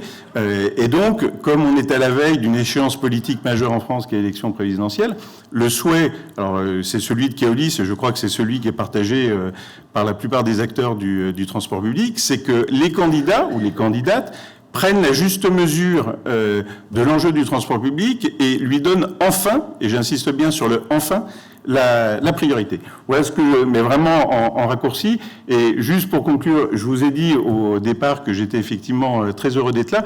Il se trouve que le jury m'a donné une raison supplémentaire d'être content d'être parmi vous. Parce que, comme vous le savez, l'objectif d'un opérateur, j'attendais de dire son but, c'est de rendre heureux son autorité organisatrice. Et le jury me met en situation privilégiée de rendre heureux le patron de toutes les autorités organisatrices. Au bowling, on parlait d'un strike. Donc, merci au jury de me permettre un strike en direction des autorités organisatrices. Et pour le strike, c'est la métropole de Nice-Côte d'Azur qui est récompensée par le Passe d'Argent. Pour recevoir ce prix, j'appelle Louis Nègre, président délégué à la coordination des politiques métropolitaines et infrastructures de transport de la métropole, maire de Cagnes-sur-Mer et bien sûr Hogarth, d'où le strike. Il ne faut pas l'oublier. Louis Nègre, votre politique de développement des transports a conduit à votre victoire ce soir en mettant l'accent sur les mobilités durables, le développement de votre réseau de tramway avec les lignes 2 et 3, des véhicules électriques en autopartage ou en free floating, et un grand plan vélo pour augmenter sa part modale au sein de votre territoire. Oui, il y en a beaucoup à dire, hein. Effectivement, c'est le strike. Voilà pour l'image globale. Maintenant, qu'est-ce que vous allez faire de mieux ? Bien, avant de vous raconter l'histoire de la métropole, de ce qu'elle va faire de mieux, d'abord, je voulais remercier le jury. Je voulais remercier Ville, Rail et Transport parce que c'est vraiment une revue de référence qui fait autorité dans le milieu et donc on est très heureux d'être là. Et puis surtout, je voulais aussi remercier tous les collègues qui sont montés ici sur cette tribune pour montrer la vitalité. Et ce que vous disiez, M. Bavarez, ce que vous disiez tout à l'heure, cette vitalité du transport public en France. Vous avez un tout petit peu avancé, alors on va rajouter quelques chiffres. Il y a 900 millions d'euros de subventions, on s'est battu pour les obtenir, parce qu'au départ, il n'y en avait que 400. Et puis, le Sénat nous a donné 50 millions de plus. Et puis, après, j'ai rencontré Castex et je lui ai expliqué qu'avec ça, il faisait 3% de ce que les collectivités locales allaient pouvoir faire en investissement. Et 3% ne permet pas de déclencher chez l'autorité qui va investir justement ces investissements-là. Donc, c'est très bien, on est arrivé à 900 millions. 900 millions, mais cela signifie que nous allons investir, nous, collectivités, grâce à cette subvention de 900 millions au niveau national, c'est de l'ordre de 10 milliards d'investissements non délocalisables, avec du matériel qui est essentiellement français, avec des entreprises françaises, avec des emplois en France, et en plus pour amener le bonheur à nos concitoyens. Voilà ce que c'est au niveau national. Donc c'est vrai que malgré la pandémie, où on s'est fait tous beaucoup de soucis, ça repart petit à petit. La qualité de ce que nous proposons au niveau national est une qualité telle qu'il y a effectivement un retour de nouveau. Mais si maintenant je parle un peu plus de la métropole de Nice-Côte d'Azur, il y a un élément avec Christian Estrosi. La première vision, c'est la première chose, c'est d'abord la vision que vous devez avoir et que tout chef d'entreprise ou tout président de métropole peut avoir. C'est une vision à moyen long terme avec une décarbonation en 2050, avec une baisse drastique des gaz à effet de serre dès 2030. Et donc, à partir de là, vous avez une orientation qui s'inscrit, qui est une orientation forte parce que dans la métropole de Nice-Côte d'Azur, nous avons pris conscience, enfin, je ne sais pas si vous l'avez lu, ça vaut la peine de le faire, le rapport du GIEC. Il n'est pas optimiste.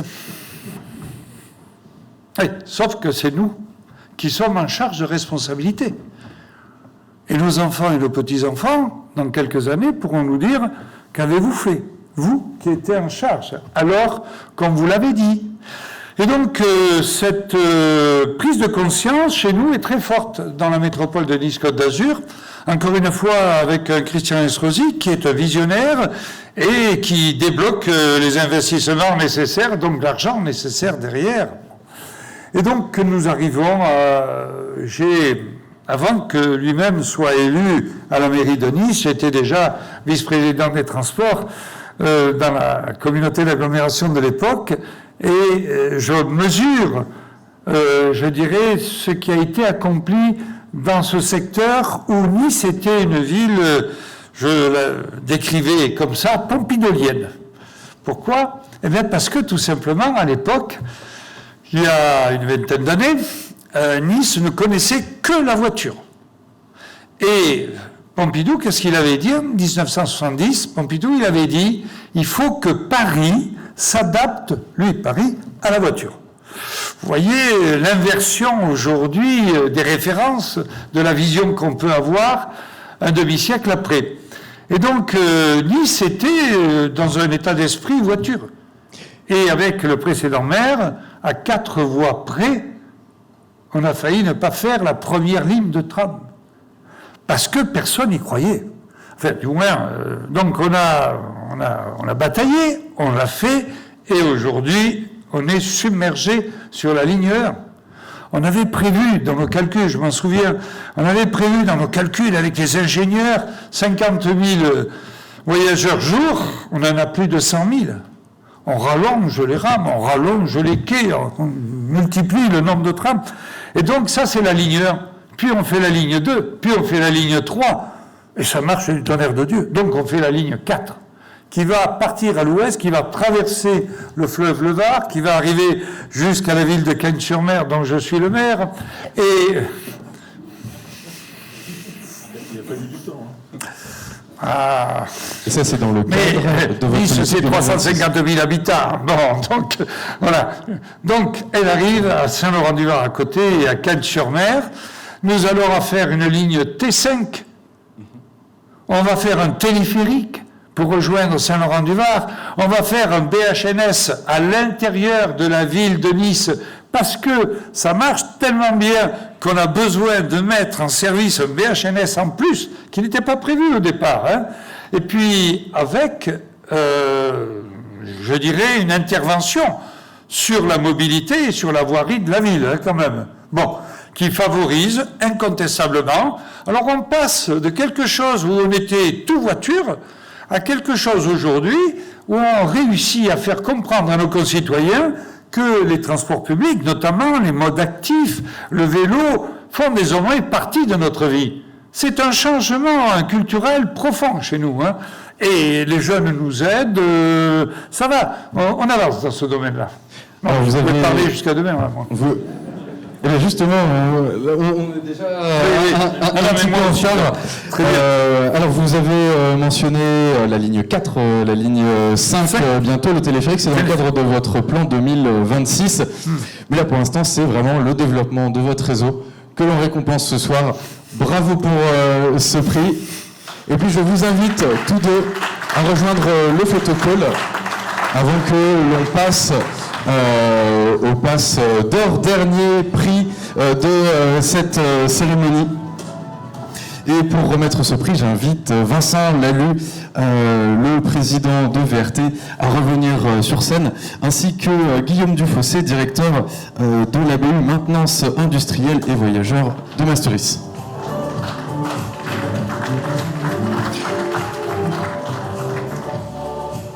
Alors, Vincent, avant toute chose, est-ce que vous pouvez nous révéler qui sera le lauréat de ce soir ? Oui, tout à fait, je vais le faire. Mais ce qui est intéressant, c'est que si je fais une extrapolation de ce que vient de dire Louis Nègre à propos de Nice, pour le lauréat du Passe d'Or, on pourrait avoir absolument le même discours, le même schéma. Sauf que le strike, il a démarré encore beaucoup plus tard, puisque le lauréat, qui est la ville de Brest, a été touché par la grâce, si je puis dire, dans les années 2010. Avant, la voiture y était encore reine, il y avait des lignes de bus, mais c'était pas tout à fait ça. Et puis tout d'un coup, Brest s'est réveillé, mais dans des proportions absolument spectaculaires. D'ailleurs, le téléphérique, eux, ils ont eu des difficultés avec, mais la fréquentation du téléphérique bat des records. Et donc, c'est cette extraordinaire évolution du transport public à Brest que le jury a voulu récompenser. Et donc, voilà, c'est ce que je voulais ajouter. Merci Vincent. Monsieur Dufousset, je vous invite également à commenter ce passe d'or qui revient à la métropole de Brest pour son transport interurbain et puis entre autres vraiment tout ce qui a été mis en place, la fréquentation également du téléphérique que l'on a abordé. Bravo à la ville et bravo à VRT surtout pour l'organisation de cet événement. Ça fait effectivement beaucoup de bien de se retrouver et puis de célébrer le transport public tous ensemble. Voilà, merci VRT surtout.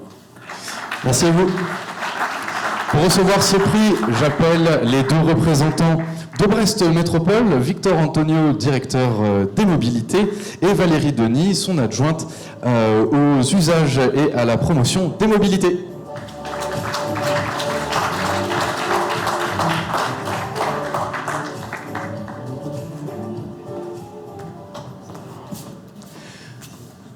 Un deuxième strike, donc, ce soir, vous avez mis en place des solutions innovantes pour améliorer les transports de vos concitoyens.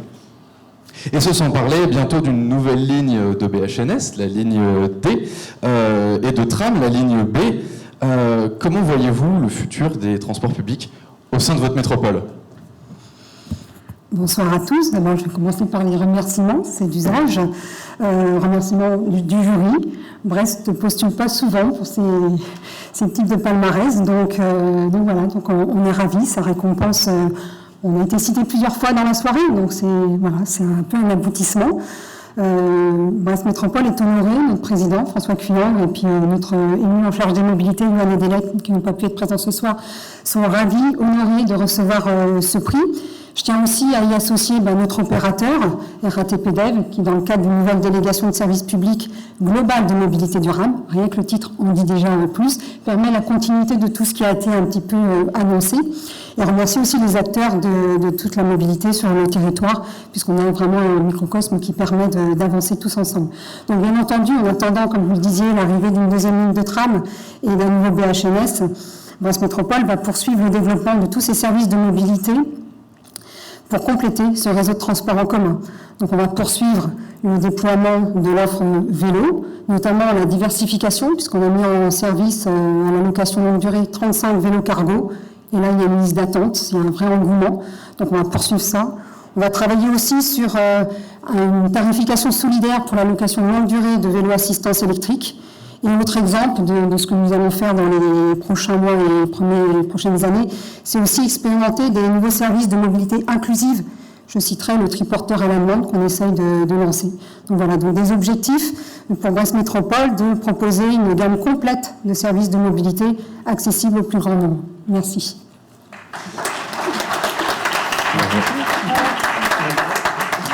Pour la ville de Brest, il y a une certaine culture de l'innovation qui est pratiquée par la métropole depuis de nombreuses années. Et quelle est la raison qui vous pousse à recevoir ce prix, ce passe d'or?